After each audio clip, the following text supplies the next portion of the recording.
I'd like to comment about the value of membership in the American Academy of Forensic Sciences.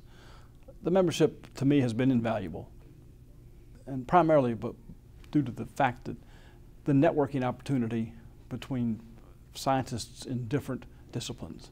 It's one of the few times in the course of a year that I get to talk to pathologists, I can talk to toxicologists, I can talk to anthropologists, I can talk to lawyers, I can talk to psychiatrists, I can talk to any of the people that deal with the forensic sciences in an open way that is not possible during a court or other type of procedure.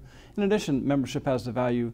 The meeting that we attend annually that lasts for roughly a week has a number of workshops that specialize in various disciplines.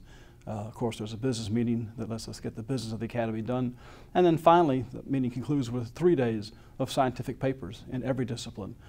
This year, the 4,200 attendees at our meeting will hear many hundreds of papers on various topics in all 11 disciplines. An additional value of membership is the Journal of Forensic Sciences. 50 years of the journal, published thousands of articles. It is the premier peer-reviewed refereed journal in forensic sciences in the world. Published 6 times a year, the editorial board contains experts from all over the world and within this academy. Articles on every possible topic of forensic sciences are published continually, available online and available at most major universities. Each member of the Academy receives a copy of the journal every other month when it comes out.